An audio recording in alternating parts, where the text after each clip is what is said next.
देखिए दोस्तों, मेरे एक फॉलोअर ने इंस्टाग्राम पर मुझे ये भेजा है, आप इसे पढ़ सकते हैं और मैं भी पढ़ रहा हूँ और फिर इसे हम एक्सप्लेन भी करेंगे अपनी भाषा में। इन्होंने UIDAI को कंप्लेंट किया था, इनका DOB लिमिट क्रॉस का केस था जिसे अपडेट कराना था। तो कंप्लेंट करने के बाद जो UIDAI की तरफ से रिजोल्यूशन आया है वो ये है, as per records your query complaint has been addressed division concern with following comments. मतलब ये है UIDAI की तरफ से इन नीचे वाले कमेंट्स के हिसाब से आपकी कंप्लेंट को एड्रेस किया गया है। जैसे with respect to your complaint you are informed that via UIDAI circular number 4457, ये सर्कुलर नंबर पड़ा हुआ है, date of birth can updated only once in a life time.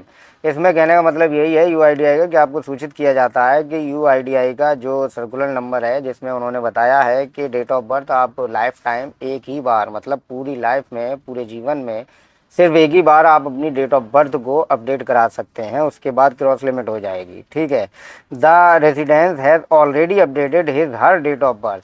मतलब आपने पहले ही अपनी डेट ऑफ बर्थ अपने आधार कार्ड में अपडेट कर ली है।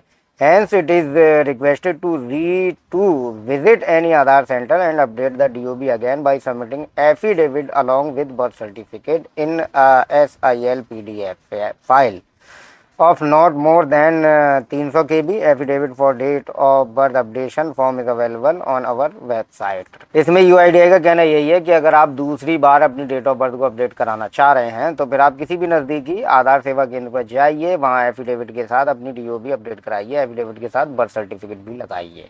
ये UIDAI ने रिजोल्यूशन इनका दिया है। तो मैं इनसे कल रात से बात कर रहा था इंस्टाग्राम पर, लेकिन इन्हें चीज़ें समझ में नहीं आ रही थी, तो मैंने सोचा इस पर एक वीडियो बनाऊं ताकि और लोगों को भी समझ में आ जाए। अब फिर उसके बाद UIDAI ने जो है सारा कुछ बता दिया है कि लिंक दे दिया है कि आपको जो SOP है वो कहाँ मिलेगा, एफिडेविट कहाँ मिलेगा। तो UIDAI ने लिंक भी दे दिया है जिस पे आप क्लिक करेंगे तो आप पहुँच जाएंगे जहाँ उनका एफिडेविट है वहाँ पर।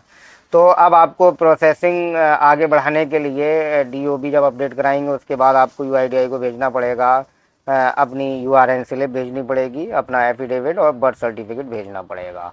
ठीक है, आधार कार्ड में DOB लिमिट क्रॉस हो चुका है, आपके द्वारा बताया गया प्रोसेस मैंने की और कंप्लेंट नंबर पर अब ये बता रहा है, मैं फिर से UC पे न्यू रिवाइज डाली प्रोसेस में से टेमा बतावा माँ। ये असल में गुजरात से हैं तो ये थोड़ी गुजराती लिखते हैं और इन्हें हिंदी अच्छे से समझ में नहीं आती है। तो मैं इनसे गुजारिश करूंगा, अगर आप ये वीडियो देख रहे हैं तो इसे ट्रांसलेट करके आप देख सकते हैं। तो मैंने खुद इनके कई सारे मैसेज जो है वो ट्रांसलेट करके पढ़े हिंदी में। तो देखो भाई, आपके लिए बस यही है सॉल्यूशन, ऐसा जिसका भी केस है उनके लिए सॉल्यूशन फिलहाल यही है, UIDAI का जो नया SOP है उसके हिसाब से एफिडेविट एनेक्सर लगाइए। एनेक्सर पे, एफिडेविट पे आपको नोटरी कराना है, विदाउट नोटरी वैलिड नहीं होगा। उसी के बाद आप अपनी DOB अपडेट कराइए। एज ग्रुप के हिसाब से आपके एफिडेविट एनेक्सर अलग अलग हो सकते हैं।